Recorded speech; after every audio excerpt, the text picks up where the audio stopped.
Si toma su Biblia y la abre en Apocalipsis, capítulo 3.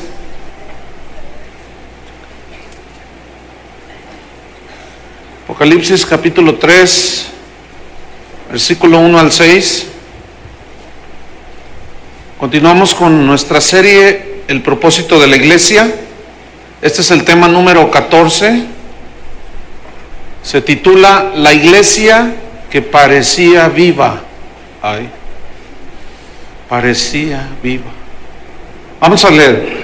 Escribe al ángel de la iglesia en Sardis, el que tiene los 7 espíritus de Dios y las 7 estrellas, dice esto: yo conozco tus obras, que tienes nombre de que vives y estás muerto.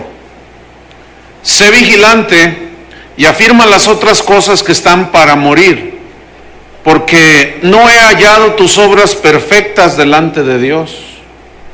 Acuérdate pues de lo que has recibido y oído y guárdalo.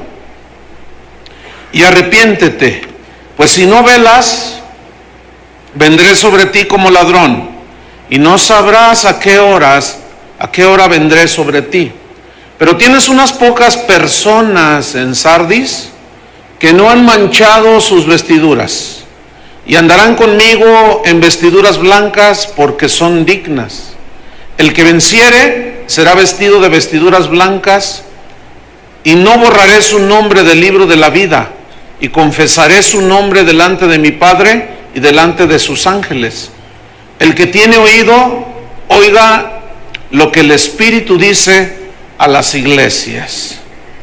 Sardis, la iglesia que parecía viva, pero estaba muerta. Qué historia esta, ¿no?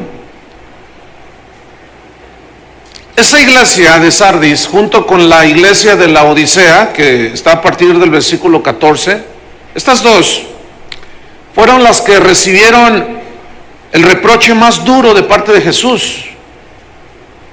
Tremendo reproche. Hay 2 rasgos que distinguen esta iglesia de Sardis, según el contexto histórico. Ellos eran gente muy próspera económicamente, pero también hubo un rasgo distintivo en esa iglesia, fíjense: nunca sufrieron persecución. Qué interesante, ¿no? Tal vez esto fue lo que los llevó a relajarse y a consentir con el mundo. Tal vez esto fue lo que hizo que su mensaje se diluyera y se congeniara con el mundo. Tal vez esto fue lo que hizo que se mezclaran, que no hubiera mucha diferencia entre el cristiano y el no cristiano. Entonces, esta iglesia se ve, por lo que leímos, que perdió su poder espiritual, o tal vez nunca lo tuvo. La gente, pues sí, iba a la iglesia, los cristianos ahí en esa ciudad, iban a la iglesia, pero escuchaban, pero no nacían de nuevo, fíjense. No se convertían a Cristo. La iglesia de Sardis parece ser, por lo que vemos y estudiamos en el contexto histórico, esta iglesia se había convertido en un club social. Tenía muchos asistentes, muchos simpatizantes, pero estaban muertos espiritualmente. En la actualidad, Sardis son puras ruinas. No existe. Lo mismo que la Odisea. No hay nada, pura piedra. Sardis es un nombre que tiene 2 significados. Uno es el remanente, y el remanente habla de unos pocos. Sardis también significa los que escaparon, que fueron unos poquitos. Muy interesante esta historia. Sardis estaba situada a las faldas de un monte que se llamaba Temolo, y este monte servía, donde construyeron la ciudad de Sardis, servía a la vez de fortaleza. Y esta ciudad era cruzada por un río que le llamaron Portaoro, porque resulta que arrastraba pepitas de oro de gran valor. Y esto provocó que los habitantes de Sardis fueran gente rica. O sea que casi la gente iba ahí y recogía pedazos de oro. Eran ricos ya. Sus habitantes, fíjese qué interesante, tenían la fama de arrogantes, de orgullosos. Esto debido a su riqueza y también porque la ciudad era supuestamente impenetrable por cómo estaba construida. Y ellos, los habitantes de Sardis, se sentían seguros, prósperos, bien, a gusto, pero dice la historia que en el año 549 antes de Cristo, el rey de Persia llamado Ciro el Grande se percató que la ciudad de Sardis tenía un punto débil. Y justamente por ese punto débil en la construcción de la ciudad fue por el que penetró y pudieron entrar y conquistar esa ciudad. Y el punto débil era que había una cañada que ellos supusieron que nadie podía escalar, pero no era muy alta. Pero Ciro tenía unos guerreros muy hábiles, muy ágiles, y estos fueron los que sorpresivamente penetraron, escalaron fácilmente por ese punto débil la ciudad de Sardis y la tomaron y la conquistaron. Y se fijaron cómo dice el versículo: porque si no vengo a ti como ladrón. Así llegó Ciro, sorpresivamente, no hubo un aviso previo, los tomó por sorpresa. Pero la historia sigue corriendo y en el año 17 después de Cristo, ya de nuestra era, dice la historia que la ciudad de Sardis fue destruida sorpresivamente, pero ahora por un fenómeno natural. Hubo un gran terremoto en esa zona y destruyó toda la ciudad de Sardis, pero fue reconstruida por sus arrogantes habitantes que tenían mucha lana, mucho dinero, y se juntó el comité de desastres y dijeron: bueno, ¿cuál es el problema? Vamos reconstruyéndola, ¿no? Lo que nos sobra es dinero.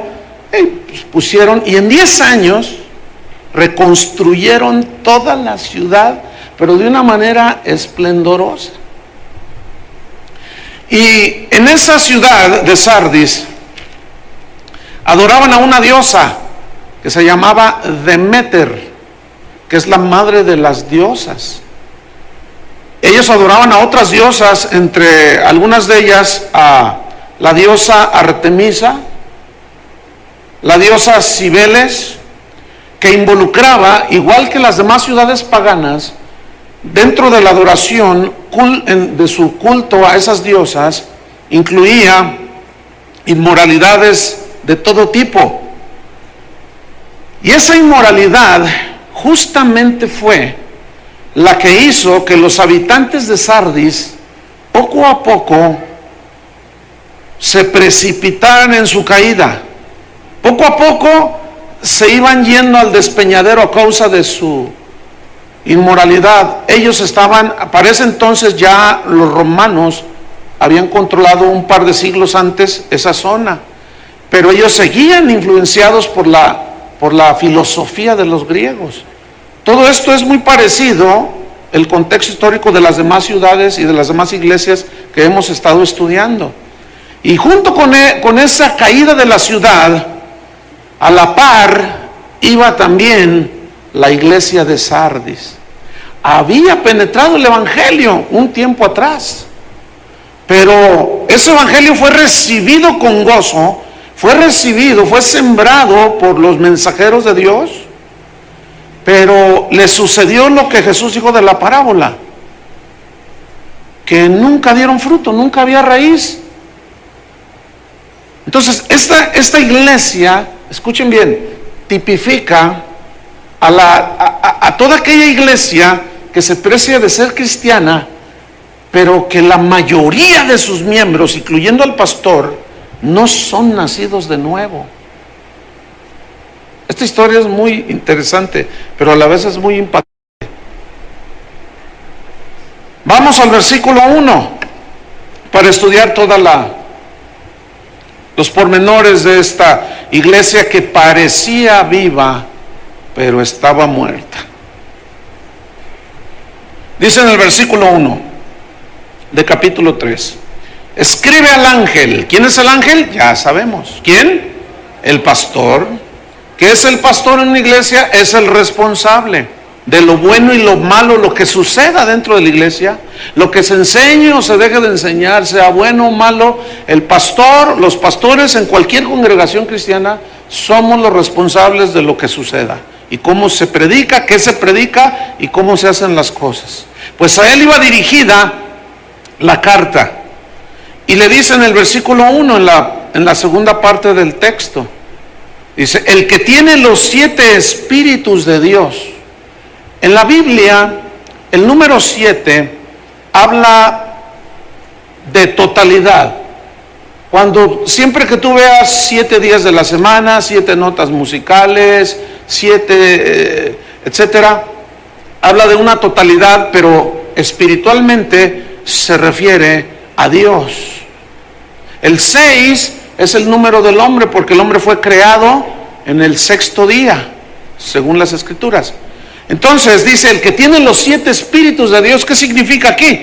Es una alusión al Espíritu Santo, ¿sí? Todopoderoso. El Espíritu Santo es el único capaz de dar vida espiritual al que está muerto. Entonces dice: el que tiene los 7 espíritus de Dios. En otras palabras, hay un lenguaje muy simbólico aquí, ¿sí? Muy poético inclusive. Entonces está diciendo que el Espíritu Santo es el único capaz de dar vida al que está muerto espiritualmente.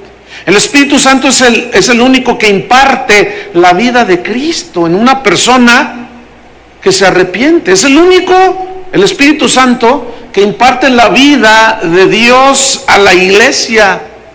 Fue el Espíritu Santo el que puso la semilla en el vientre de la Virgen María, ¿se acuerdan?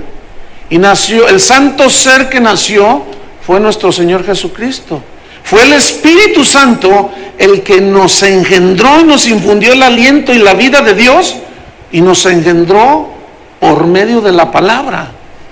El Espíritu Santo, tomando la palabra de Dios y dando vida. Entonces, Jesús está diciendo: el único capaz de dar vida espiritual soy yo, Jesús. Porque con Él está el Espíritu Santo, que estuvo desde un principio con Él. Dice en el versículo 1, en la tercera parte del versículo: el que tiene las 7 estrellas, dice. El que tiene las 7 estrellas dice esto. ¿Qué significa esto de las 7 estrellas que Él tiene en sus manos? Miren, según el contexto histórico de la ciudad de Sardis y de sus habitantes, ellos creían que los planetas y las estrellas guiaban y controlaban sus vidas, y eran las que trazaban el destino de las personas. Eso es lo que creían los habitantes de Sardis.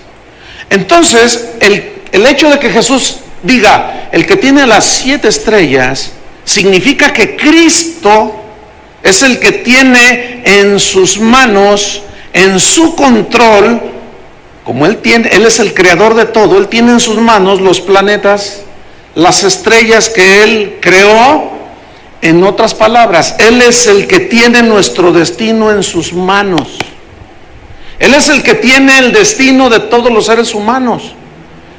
Los habitantes de Sardis creían que eran las estrellas, los planetas, Venus, Saturno. ¿Qué día naciste? ¿Bajo qué signo de Acuario? Tu planeta es Venus. Las estrellas te guían. Pero el Señor eran totalmente supersticiosos. Entonces, cuando Jesús dice: el que tiene las 7 estrellas, dice esto, o sea, el que las tiene aquí, el que tiene todo el control del universo, dice esto. ¿Y qué fue lo que dijo? Versículo 1 al final le dice: yo conozco tus obras, yo sé lo que haces, sé lo que piensas, yo sé quién eres. Y luego le dice al final del versículo, yo conozco tus obras y sé que, ¿qué dice?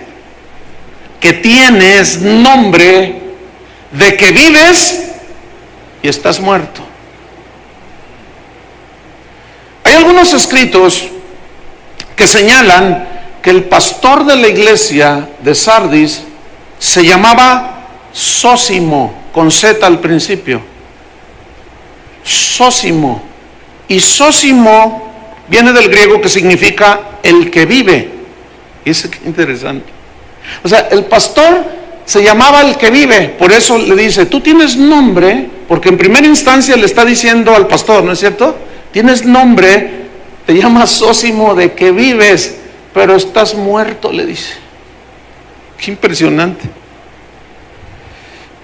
Espiritualmente el pastor estaba muerto. Por lo tanto, al no tener vida espiritual en él, era imposible que él impartiera vida espiritual a los asistentes en la iglesia de Sardis. Porque según lo que se aprecia en el contexto y en la historia y todo, es casi seguro que este pastor no era nacido de nuevo.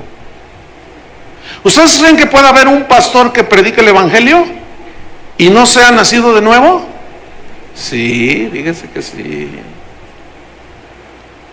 Para muestra basta un botón. Los estudiantes del Instituto Bíblico fueron a una misión, un viaje misionero, y llegaron por allí a alguna ciudad aquí en el país, y el pastor los recibió. Y el pastor estaba muy impactado por el testimonio de los estudiantes. Entonces les dijo, yo quiero que uno de ustedes predique el domingo. Y los estudiantes, los discípulos que están aprendiendo la palabra de Dios, pues dijeron, tú, y cada uno se daba el honor, el lugar, tú. Finalmente le dicen a un joven, tú vas a predicar. Y dice, es que yo nunca he predicado. Pues que sea tu primer predicación. Entonces se metió a orar y oraba, y él mismo me contó, oraba y le decía, Señor, yo nunca he predicado, ¿qué les predico? Dame una palabra, ¿qué les predico? Dice, y el Señor me habló y me dijo, tienes fresco el mensaje del domingo pasado que yo había dado, que el pastor dio, que era lo que significa nacer de nuevo. Y yo lo tenía aquí, dice, lo tenía en mi corazón. Entonces llegó el domingo y comencé a predicar lo que significa nacer de nuevo. Y prediqué largo como el pastor, el evangelio eterno. Y al final, cuando hice el llamamiento, me dice, sorpresa para todos, me dice a mí, ¿quién cree usted, pastor, que fue el primero que pasó al frente llorando? Le digo, ¿quién? El pastor, dice. Le dije, ¿cómo? Dice, sí, el pastor lloraba y decía, a mí nunca me dijeron que yo tenía que nacer de nuevo. Yo no sabía, yo nací en un hogar cristiano y nunca me dijeron que yo me tenía que arrepentir y mucho menos nacer de nuevo. Y estaba pastoreando una iglesia, hermanos. Un amigo mío que es un predicador que Dios usa muchísimo, me contó que en una ocasión, en una conferencia para pastores, habló el tema sobre el nacer de nuevo. Y la mayoría estaba así como, pues, ¿qué le pasa a este? Pero cuando hace el llamado, hermano, más de 40 pastores pasaron. Sósimo, que dicen que son de Dios, que están vivos, pero están muertos. Entonces, las predicaciones de Sósimo, el que significa que está vivo, pero estaba muerto, no tenían vida. Tal vez sus pláticas, sus enseñanzas, sus conferencias, como dicen en algunos lugares, sus homilías o sus predicaciones, como quiera llamarle, tal vez eran motivacionales, tal vez eran emocionantes, de esas que exacerban las emociones y te hacen gritar, pero no te dan vida. Tal vez las predicaciones de este Sósimo eran de ese tipo de predicaciones que hablan sobre la escalera del éxito, de cómo alcanzar el éxito en esta vida, de ese tipo de mensajes que hablan de bienestar, de prosperidad, pero sus predicaciones estaban muertas, tenían el poder de producir vida en las personas. Qué increíble historia. Por lo tanto, la iglesia estaba muerta, si se pudiera llamar iglesia. Ellos se autonombraban cristianos, seguramente simpatizaban con el evangelio, les había llegado, creyeron, pero en realidad nunca tuvieron una experiencia con Cristo.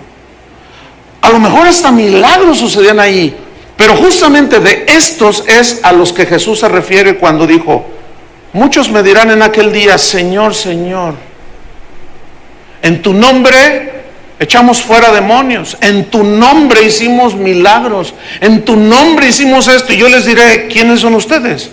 No los conozco. Apartaos de mí, hacedores de maldad. No los conozco. ¿Quiénes son? Porque dice la Biblia que el Señor conoce a los que son suyos. Y apártese de iniquidad todo el que invoca el nombre del Señor. ¡Wow! ¡Qué tremenda historia! ¿Les sorprende esto? Yo cuando estaba preparando y estudiando esto durante la semana, me sorprendía lo que yo estaba encontrando también. Déjenme darle 10 rasgos de un pastor y de una iglesia que parecen vivos, pero que están muertos. 10 rasgos. Número 1, tiene el pastor una personalidad extravagante, arrogante y presumida. Presume sus trajes de $800. Les habla de sus autos y de sus corbatas de $200. Son extravagantes. Construyen sus auditorios con elevadores y rampas para aparecer cual artista hollywoodense en el escenario del auditorio cristiano. Número 2, tienen un espíritu mesiánico. ¿Qué es esto? Que se creen los únicos depositarios de la verdad, como si Cristo haya firmado algún contrato de exclusividad con ellos. Hasta donde yo sé, Cristo no firmó ningún contrato de exclusividad con nadie, ¿verdad que no? Él dijo: todo el que a mí viene, no lo he hecho fuera. Pero no todos vienen a Él, sino a lo de Él. Y eso es diferente. Eso es muy distinto. Entonces hay un espíritu mesiánico de decir: yo soy el hombre que Dios puso en esta ciudad. Nosotros somos la iglesia punta de lanza. Nosotros somos los que estamos aquí adelante. Otro rasgo, número 3, las predicaciones de esos sósimos. Las predicaciones y las enseñanzas que dan carecen de un verdadero alimento espiritual. Hablan de todo y no hablan de nada. ¿Ha oído algunos de esos? Hablan de esto y lo otro y cantinflean. No son capaces de dirigir un mensaje bien enseñado, pero con verdadero contenido espiritual que alimente los corazones de las personas. Que cuando su predicación produzca vida eterna o enojo. Porque cuando Jesús predicaba, o se convertían o se enojaban, no había otra. Y los que quisieron ser tibios, así, dijo: los vomito. Esto está tremendo.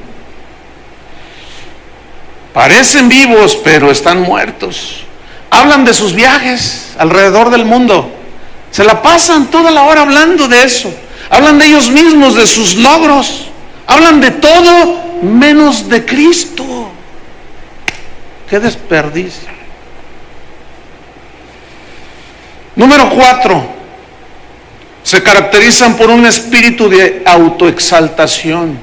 Yo, nosotros, yo, nosotros. Número 5.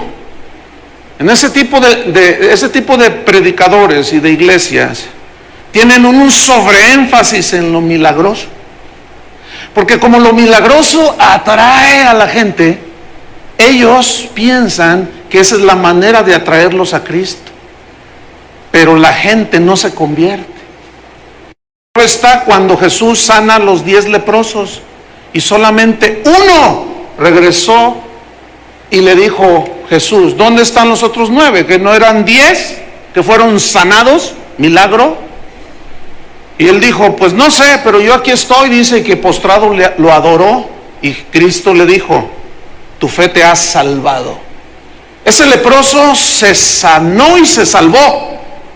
Y mucha gente va a los eventos, va a las iglesias, buscando solamente su bienestar terrenal. Nada más van a buscar su bienestar económico, nada más van a buscar ser sanos en sus cuerpos. Pero Dios está más interesado en que sanen de sus corazones, de esa enfermedad terrible llamada pecado. Entonces, al no haber predicaciones basadas en las Escrituras, no hay vida. Puede haber 25,000 milagros, hasta descender polvo de oro del cielo, pero si no hay palabra de Dios, no puede producir vida. No hay vida. Habrá un montón de gente y parece como que están vivos porque hacen mucha bulla, pero están muertos. Número 6. Hay un espíritu de control en ese tipo de líderes, en ese tipo de iglesias. ¿Se acuerdan de Balaam, que ya estudiamos? Que Balaam significa dueño del pueblo. ¿Se acuerdan de esa historia? La iglesia que se desvió, que aceptó los falsos profetas. Balaam, el dueño del pueblo. Ese tipo de líderes tienen un espíritu de control. Controlan las vidas de las personas, se sienten dueños de ellos. Número 7. Son incapaces de escuchar consejos, mucho menos reprensiones. En cuanto escuchan algo que los alude a ellos, se van con todo sobre de ti.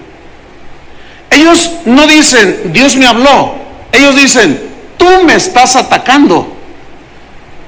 Fíjese, qué interesante. Ellos no dicen: puede ser la voz de Dios, cuando Jesús mismo dice: el que tiene oídos oiga lo que el Espíritu dice a las iglesias. Ellos no dicen eso, ellos no piensan eso, porque como no tienen vida,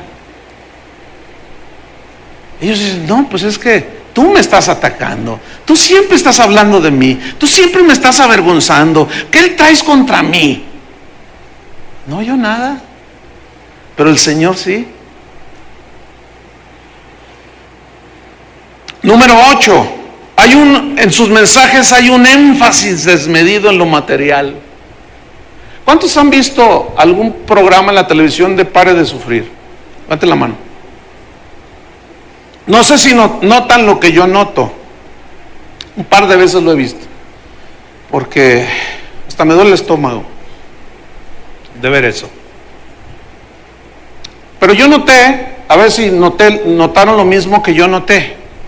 Ellos siempre hablan de prosperidad, de bienestar, y se ve en la televisión que te sacan una camioneta último modelo por delante. ¿Se fijaron en eso? ¿Sí o no? Y luego una casa bien bonita.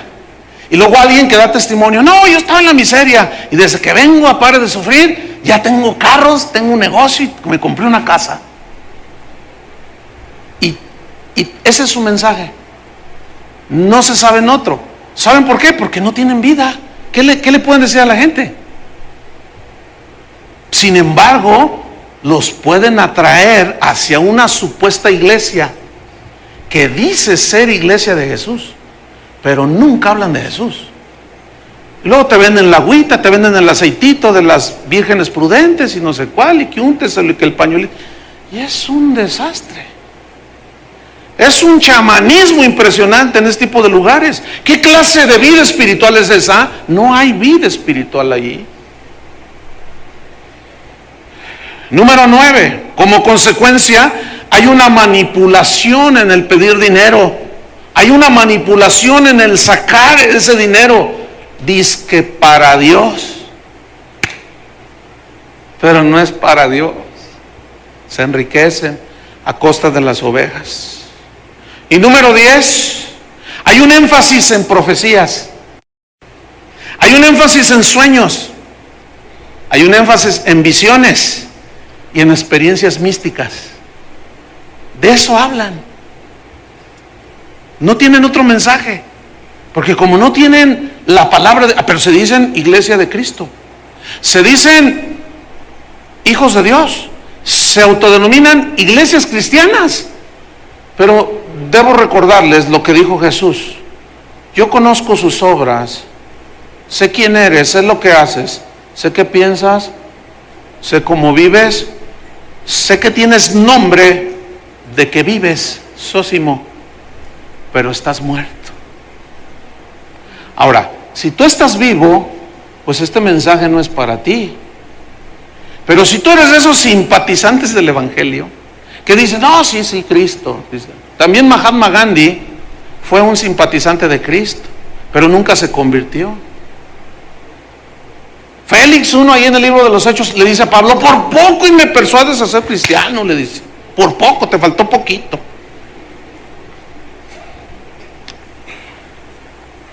Un énfasis en profecías, en sueños. ¿Se acuerdan la reunión pasada, Jeremías 23? ¿Cómo Dios recriminó a los profetas que sueñan? Que tienen visiones y dicen, ay, sueño de Jehová. Así dice que yo no los mandé. Y hablan de su propio corazón. Pero el profeta que tenga un sueño, cuenta el sueño. Pero aquel a quien le llegue mi palabra, cuente mi palabra. ¿Qué tiene que ver la paja con el trigo? En otras palabras les dijo, ¿qué quieren? ¿Sueños, visiones o palabra? Muchos quieren las visiones, muchos quieren los sueños. Aquí seguido habla gente que quieren hablar conmigo, que porque quieren venir y yo les dé permiso a que den su testimonio. ¿Y saben en qué consiste su testimonio? Que tuvieron un sueño y volaban. Que tuvieron mire, yo sé que hay sueños de Dios, yo sé que hay profecía de Dios, yo lo estoy negando. Pero si ese sueño y esa profecía contradice la palabra de Dios, no viene de Dios. Es muy fácil, es muy simple, no es complicado. Sin embargo, usted los oye hablar y dicen cada tontería de su propio corazón. Dios me mandó y Él nunca los mandó. Y la gente se acostumbra a escuchar ese tipo de mensajes en las iglesias. No hay palabra, pero qué testimonios tan poderosos hay. Se fue a la pierna derecha del infierno y allá vio a quién sabe quién y no sé a quién sabe cuántos. Por ahí escuché yo uno de estos sueños que no son de Dios, experiencias místicas de unos jóvenes que supuestamente se fueron al infierno. Entonces dice que estaba allí, que le preguntaban al Señor, ¿por qué está esta mujer aquí? Pregúntale, me dijo el Señor. Y yo fui y le pregunté, ¿por qué estás aquí? Entonces la señora me respondió, porque no diezmaba. Así dice el testimonio. ¿Cuántos lo han oído? No estoy inventando. Porque no diezmaba. ¿De cuándo acá diezmar te mete al cielo? Eso es un error garrafalísimo respecto a la salvación. La salvación no es por obras, hermano. Pero la gente se impacta. Entonces, al decir un montón de mentiras, la mentira jamás produce vida eterna. Jamás. La gente le gusta todo eso. Y estos, como saben, bueno, tienen apariencia de piedad, pero niegan su eficacia. Entonces entretienen a la gente con todo este tipo de situaciones. Además, el testimonio se cuenta a los que no son cristianos, ¿no creen? ¿Para qué queremos que alguien venga y nos cuente su testimonio si nosotros ya somos cristianos? Ya tenemos fe, ya nacimos de nuevo. Los de afuera que no han nacido de nuevo, que no conocen a Dios, ellos necesitan a Cristo. Ve y cuéntales cuántas grandes cosas hizo el Señor. Pero allá afuera. Entonces, se hace de lo que es el lugar que Dios diseñó para predicar la palabra de Dios, se hace como un centro. Yo a veces me voy un poco fuerte, yo digo, parecen centros chamánicos esos, donde la gente va y consulta las estrellas del Evangelio.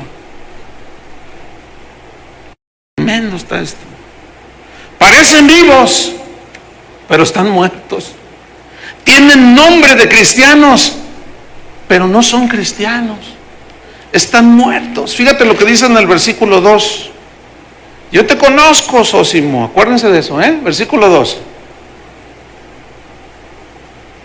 Le dice, sé vigilante. Esta frase, sé vigilante, significa despierta. Porque allí en ese momento le estaba hablando Cristo. Y Él es el único que al hablar tiene el poder con su palabra de que la gente despierte por gracia de Dios y se arrepientan y entren por medio de un nuevo nacimiento a formar parte de la iglesia. En Efesios, Pablo les dijo precisamente a la iglesia de Éfeso, les dijo, despiértate tú que duermes, despiértate de entre los muertos y Cristo te alumbrará. ¿Se acuerdan que dice que había unos poquitos en Sardis que no se contaminaron? ¿Se acuerdan? Unos poquitos, pero la gran mayoría de la iglesia no. Qué terrible es eso. Entonces le dice, sé vigilante, despierta. Así como Ciro llegó intempestivamente, ¿se acuerdan? Y penetró la ciudad de Sardis. Así como el terremoto sorpresivamente cayó y vino sobre Sardis.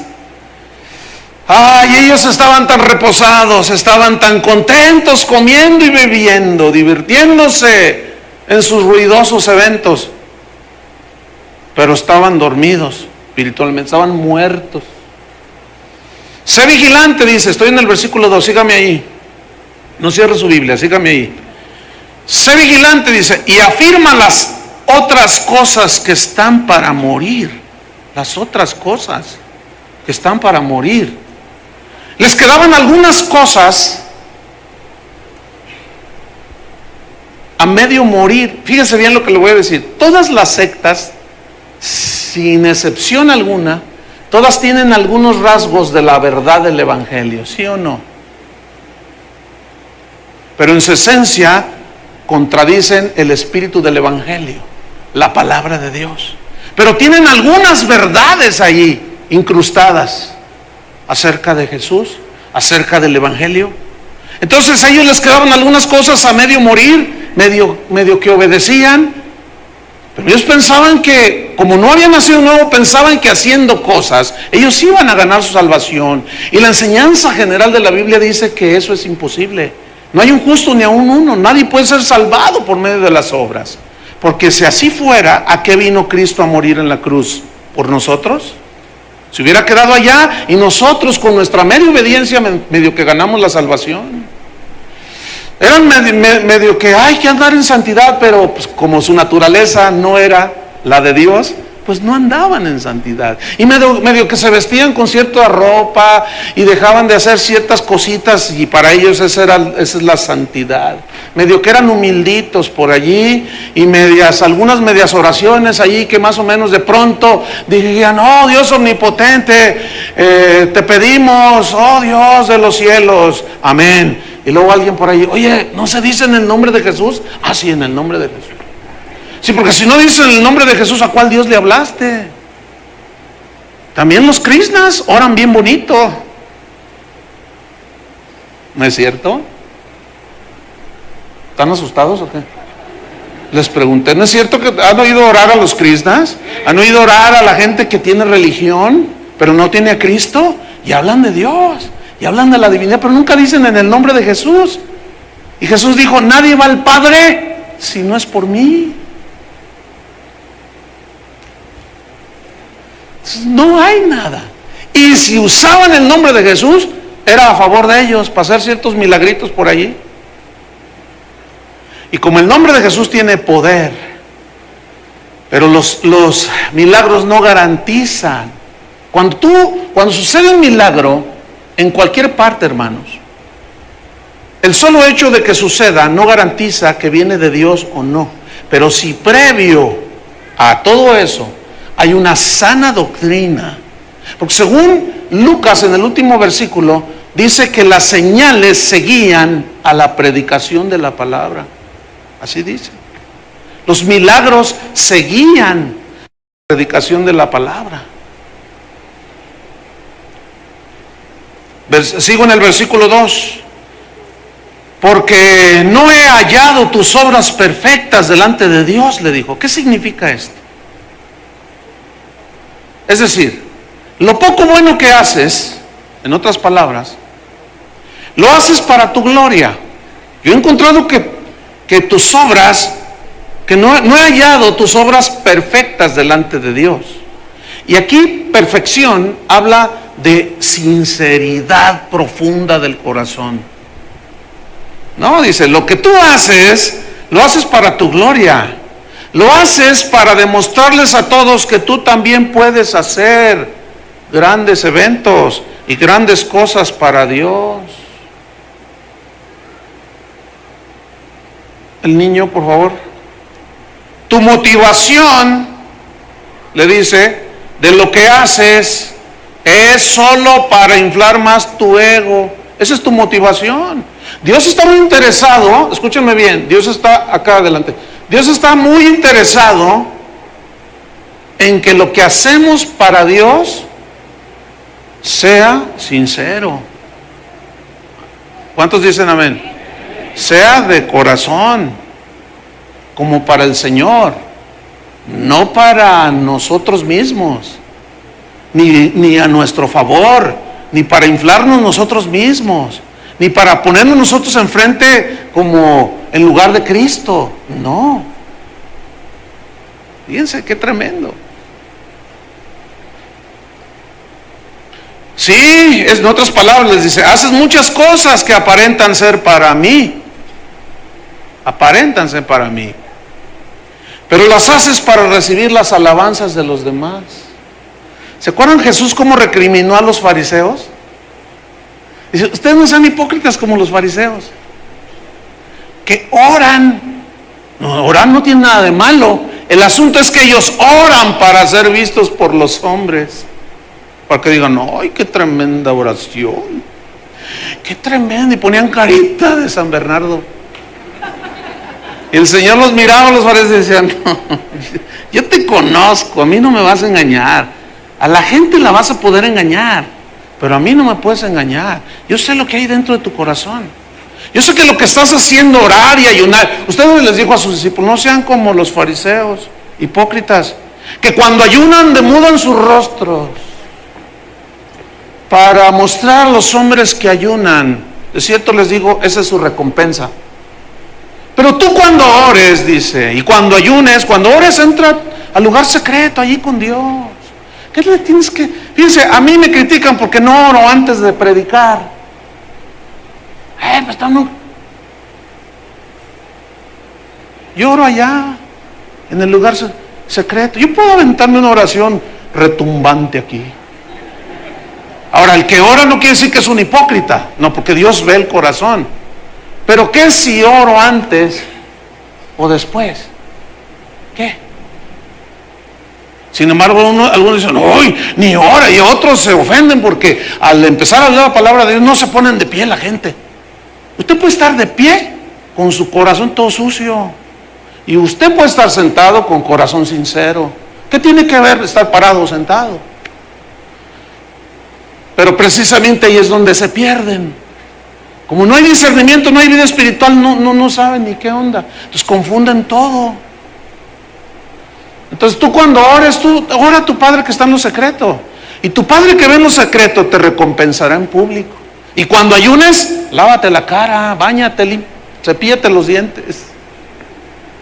Unge tu cabeza, peínate, arréglate, échate una manita de gato, para que no muestres a los hombres que ayunas, para que no te digan, no, estoy en un ayuno de 40 días, 40 noches, oren por mi hermano, porque ya me estoy desfalleciendo. Mira, aquellos que pregonan, estoy en un ayuno de 40 días, esos son, ¿qué tienen que andar pregonando que están en ayuno de 40 días y 40 noches? Mas tú cuando des, no sepa tu mano izquierda lo que hace tu derecha. ¿Qué está diciendo ahí? En secreto, da en secreto. Qué diferente es la palabra de Dios, ¿no? A lo religioso, a lo externo, aquello que está muerto. Qué diferente es. Tus obras no son perfectas, son obras muertas. Versículo 3, síganme allí.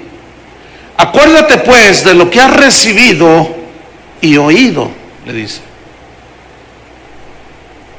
En otras palabras, parafraseando esto, acuérdate del verdadero mensaje del Evangelio. Porque estaban en la iglesia, formaron una iglesia, se decían cristianos, aparentaban que habían creído en Cristo, pero creer en Cristo no es lo mismo que nacer de nuevo. También los demonios creen. ¿No dice Santiago eso? Entonces, fíjate lo que le dice. Acuérdate pues lo que has recibido y oído. ¿Qué habían recibido? El Evangelio. Acuérdate del verdadero mensaje del Evangelio.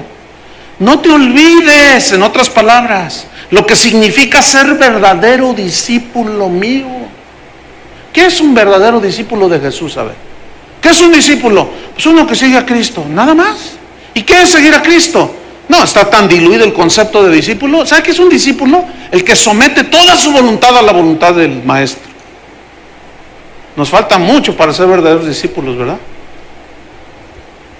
Porque la mayoría de las veces hacemos lo que nos da nuestra gana. Y medio maquillamos con una media oracioncita allí. Ay, hermano, no. Ser discípulo es estar atrapado en la voluntad de Dios. Es ya no vas a hacer lo que tú quieres. Eso es ser un discípulo. Pablo lo decía de esta manera: con Cristo estoy juntamente crucificado. Mi carne está ahí crucificada. Ya no vivo yo, o sea, ya no hago lo que me da mi gana. Pero lo que ahora vivo, lo vivo en la fe del Hijo de Dios. Yo estoy atrapado en su amor. Lo que cantaba Julio hace un rato. Esclavo por amor. Yo estoy esclavizado a su voluntad. Cuando venía para acá, yo venía meditando en el mensaje. Entonces, de pronto vino esta frase a mi corazón: estás atrapado. Y yo dije, ¿estoy atrapado? En el tráfico de la ciudad, dije yo. Estoy atrapado en el amor de Dios. Yo de pronto dije, no hay otra cosa en este mundo para mí respecto al llamado que yo tengo que predicar a Jesucristo. Yo estoy atrapado. No puedo hablar de otra cosa. No tengo otro libro del cual yo les pueda hablar. Yo estoy atrapado. Aunque yo quisiera hablarles de cómo les va a ir bien en la vida, el Señor no me deja. No puedo. Por más que he querido cambiarle el mensaje y diluirlo poquito, no puedo. Estoy atrapado. ¿Tú estás atrapado, Julio? Estoy atrapado. Estamos atrapados en el amor de Dios. Ya no vivo yo, y lo que ahora vivo, lo vivo en la fe del Hijo de Dios, que me amó y se entregó a sí mismo por mí. ¿Qué más puedo hacer yo? Servir a Dios. Aparte que es un privilegio. Pero el que quiere vivir piadosamente en Cristo va a sufrir persecución. Porque hay muchos dentro de las iglesias y de la iglesia cristiana que no están nacidos de nuevo. Y tú les hablas y les dices, mira, de parte de Dios. Y te dicen, estás loco. Y te descalifican. Acuérdate pues de lo que has recibido y oído. Como preguntando al Señor, ¿dónde dejaste el mensaje de la cruz? ¿Dónde está el mensaje de la cruz? ¿Has recortado la cruz? Tanto que ahora ya hasta la traen colgada aquí. ¿Se acuerdan que Jesús dijo acerca del discipulado? el que no toma su cruz cada día, se niega a sí mismo, viene en pos de mí. ¿Qué dijo? No puede ser mi discípulo. Y la cruz de Cristo, hermanos, ¿qué es la cruz de Cristo? Es muerte. La cruz simboliza muerte, ¿no es cierto? Muerte al yo. Cada vez más el egoísmo tiene que salir de nuestro corazón. La avaricia. Yo estoy dando una serie los jueves. Sería bueno que asistieran si pueden venir. Nuestra herencia en Cristo. Maravilloso libro de Efesios. De todas las riquezas espirituales que tenemos. Somos inmensamente ricos. Puro alimento espiritual. Que yo veo mientras abro las escrituras y les estoy compartiendo, yo veo gente que está llorando allí, recibiendo la palabra de Dios. Qué desperdicio, hermanos, en tantos lugares. Es una tristeza. ¿Dónde está tu mensaje de arrepentimiento? Acuérdate pues de lo que has recibido y oído. ¿Dónde está el mensaje de arrepentimiento? ¿Dónde está? Ya no hay. ¿Dónde está el mensaje de apartamiento del mundo? Al contrario, han metido al mundo dentro de la iglesia. Qué terrible. ¿Y la santidad? No. Acuérdate, le dice, acuérdate lo que has recibido y lo que oíste. ¿Qué vas a hacer con lo que oíste y recibiste? Acuérdense lo que dijo Jesús. Acuérdense lo que dijo Santiago. Pero sed hacedores de la palabra y no solamente oidores.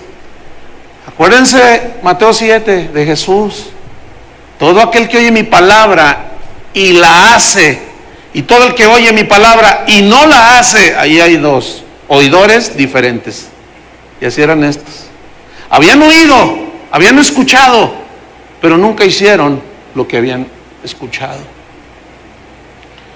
Acuérdate, iglesia, versículo 3. Acuérdate pues de lo que has recibido y oído y guárdalo, dice. ¿Y qué más dice? Y arrepiéntete. La palabra guárdalo viene del griego tereo, que significa perder de vista. Lo cual se lee así: no pierdas de vista mi evangelio. ¿Lo entienden así o no? No pierdas de vista mi fe. No pierdas de vista mi palabra.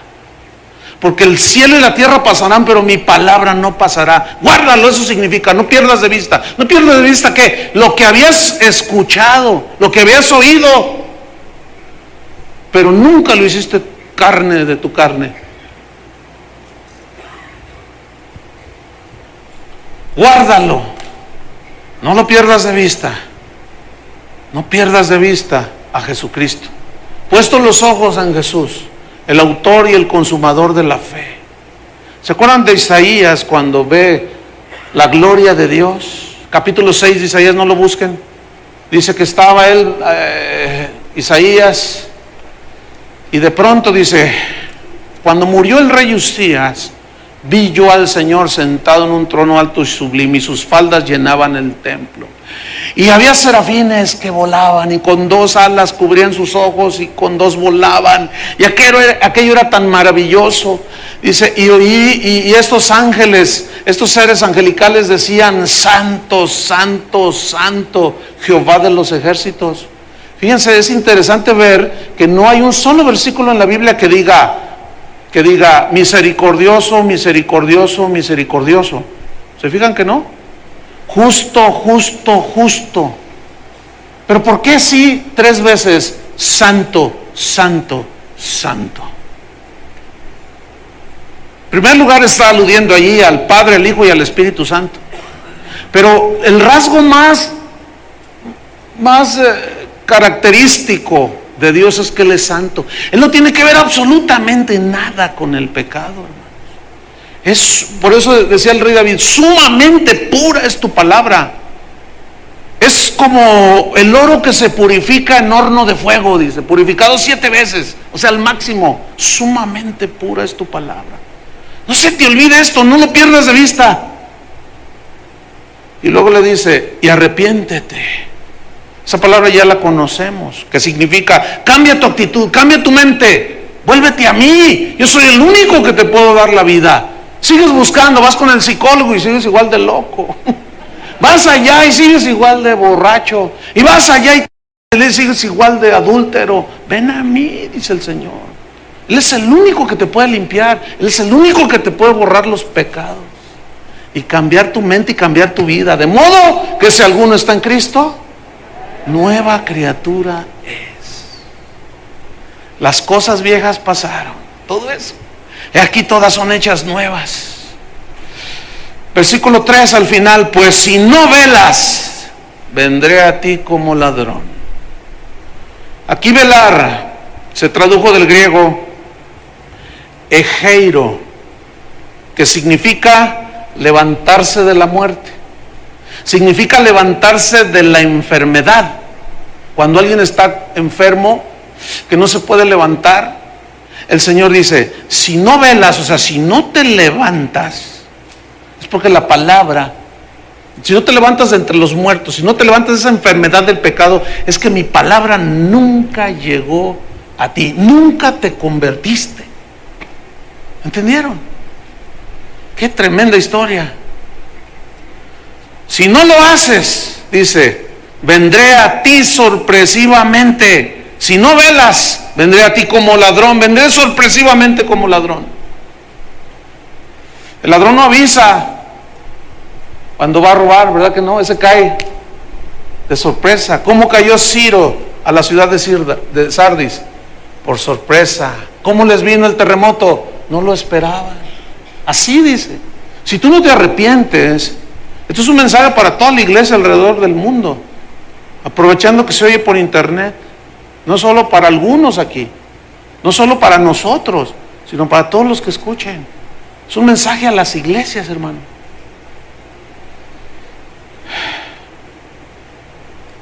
Sigo en el versículo 3.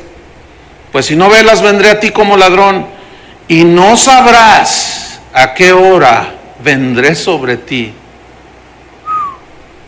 Wow. Como el ladrón que llega sin previo aviso.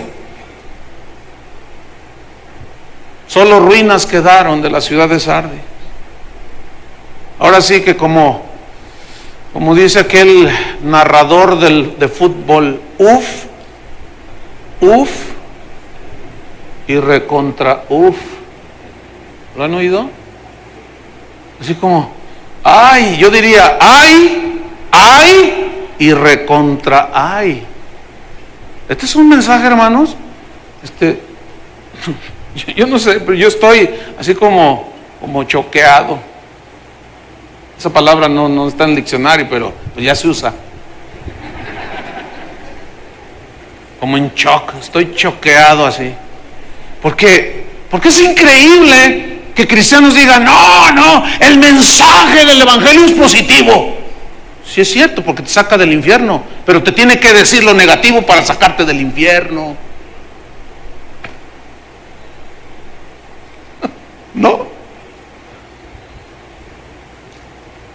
Si no les dices que en la condición en la que están, si no te dice el Señor la condición en la que estás, ¿cómo te vas a salir de allí?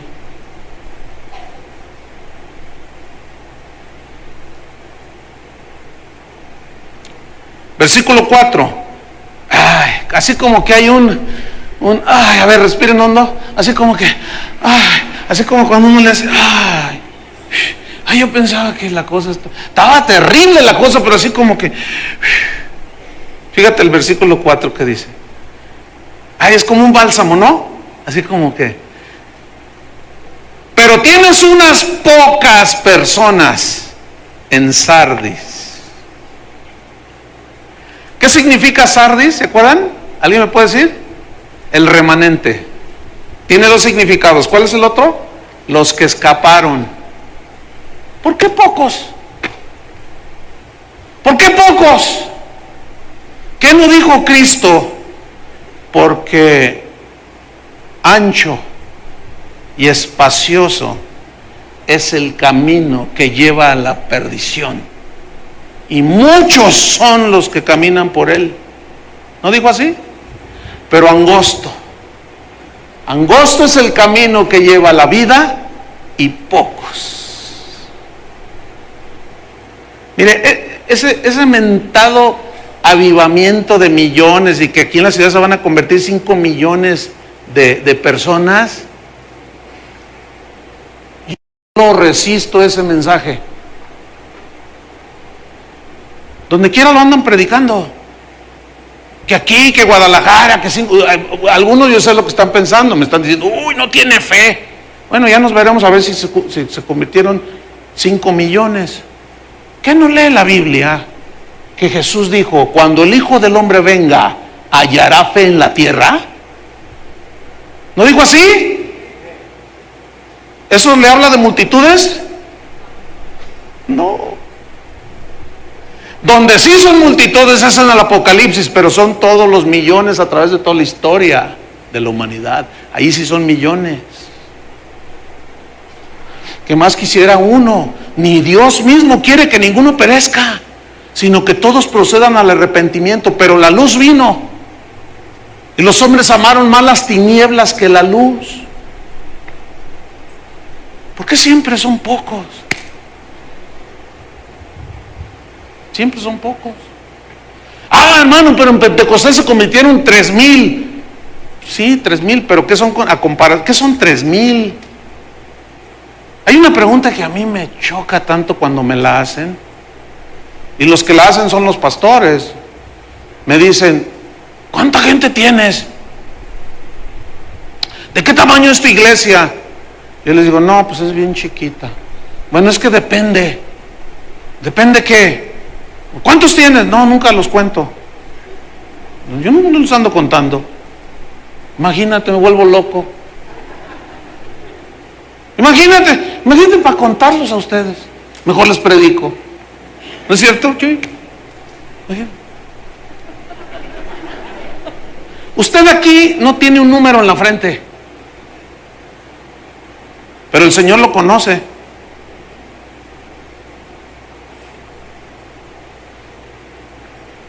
¿No? Ay, pocos. Tienes unas pocas personas en Sardis, un remanente, los poquitos que escaparon. ¿Se acuerdan cuando Jesús dijo, no temáis, manada pequeña? No temáis, ¿qué? Manada pequeña. Nos dijo manada de ovejitas. No temáis, dijo. ¿Cómo se quedó en el huerto de Getsemaní? Solo.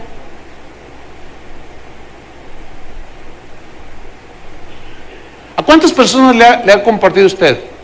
Yo sé que un montón. ¿Cuántas se han convertido?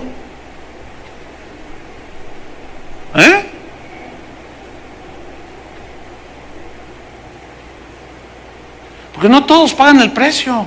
No, y luego algunos oyen como este tipo de predicaciones y a media predicación se levantan y se van ofendidos. Y luego van y agarran al Jimmy allá, el de los discos. Que aquí quién sabe qué, que no sé qué. Y agarran al Jimmy, al pobre allá, y me dicen, no, pues yo qué. Lo que pasa es que usted no se quiere arrepentir. Tú eres igual y yo ya me voy. Que pues váyase. Y no aguantan nada los cristianillos de aquí. No. Ay, qué poquitos. Estos pocos, dice el versículo 4, no han manchado sus vestiduras. ¿No dice así? Y andarán conmigo en vestiduras blancas. Dice, porque son dignos. Esta palabra ya la hemos estudiado.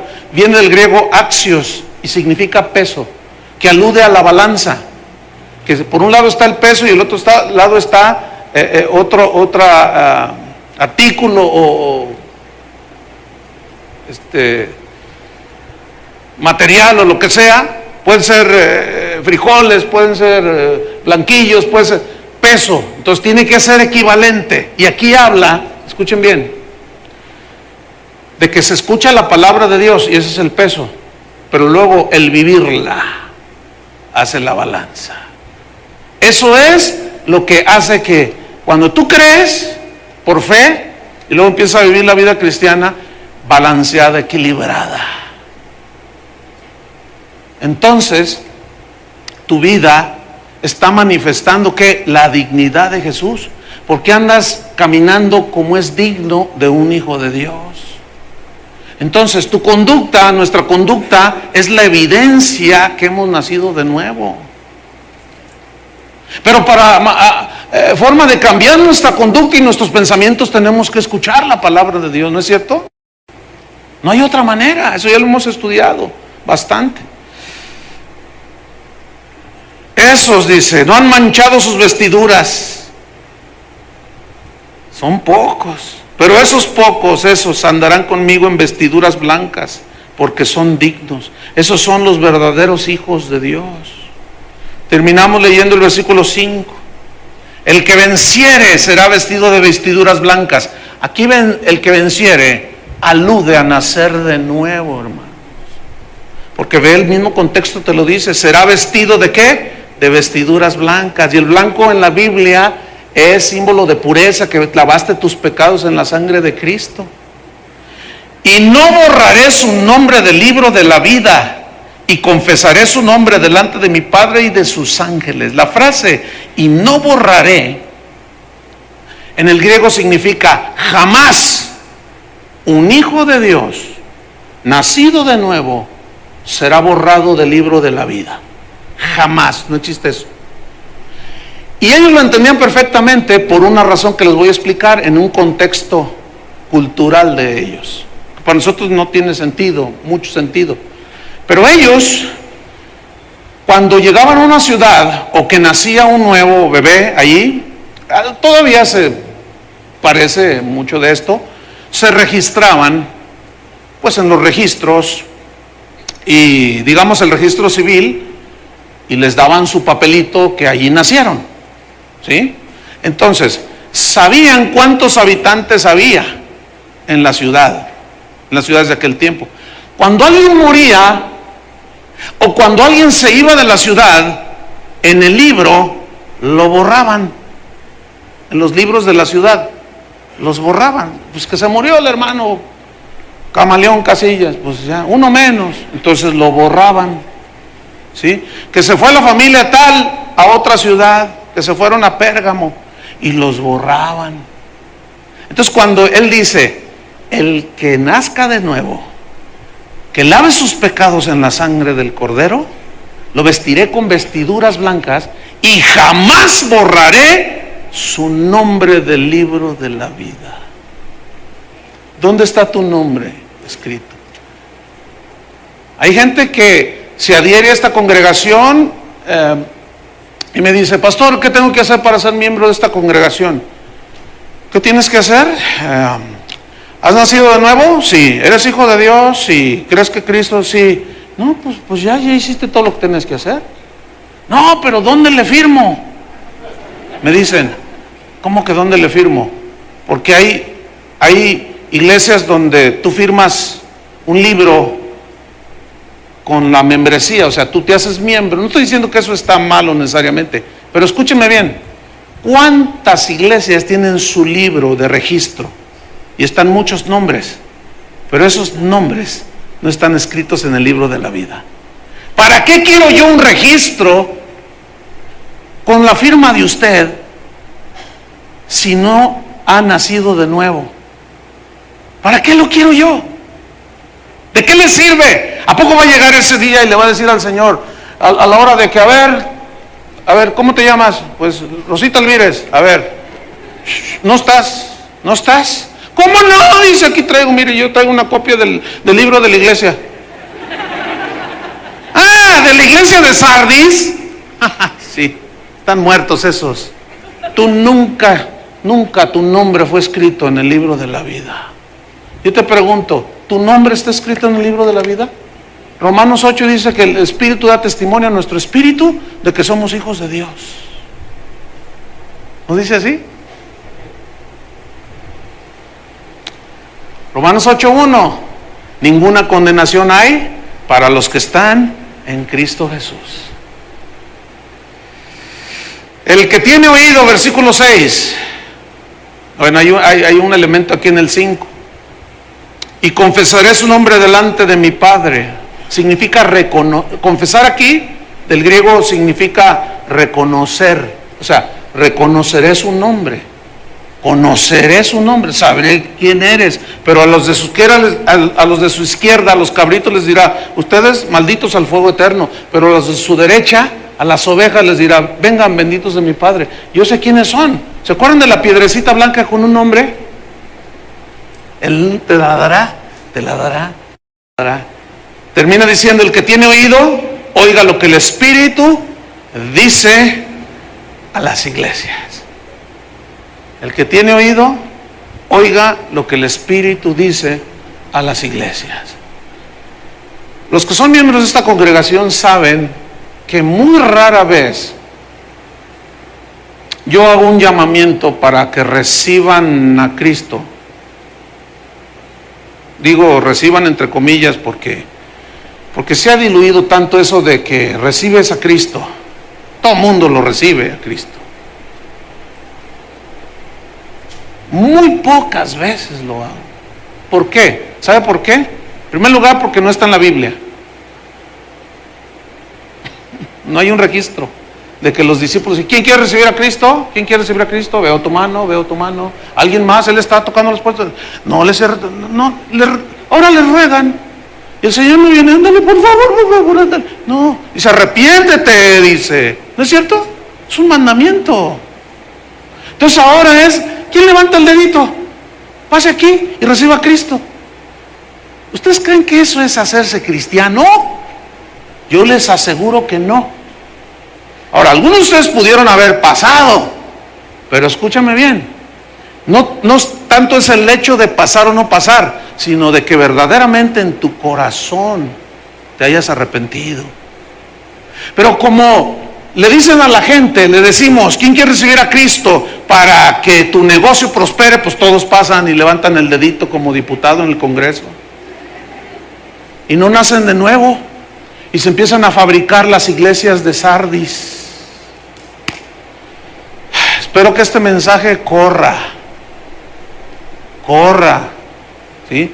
Compártalo, escríbalo, regálelo, llévenlo por todos lados, hermano, porque es un llamado de Cristo a los que se dicen cristianos, pero están muertos. Vamos a orar. Póngase de pie. Y si hay alguno aquí que puede estar en esta situación, no lo voy a hacer que pase aquí adelante ni que levante la mano. Simplemente arrepiéntase. Arrepentirse es reconocer que eres un pecador, que vas derechito al infierno, que no mereces nada, pero que por la gracia de Dios Él te puede trasladar de las tinieblas a la luz de Jesús. Pero tiene que haber un verdadero y genuino arrepentimiento. Y es inmediato así, cuando alguien nace de nuevo, es inmediato que hay una reacción inmediata así contra el pecado. Eso es nacer de nuevo, así cortito, chiquito. Pero yo lo he explicado, pero abundantemente, en muchas enseñanzas. Cierra tus ojos y oremos. Señor, tú que conoces todas nuestras obras,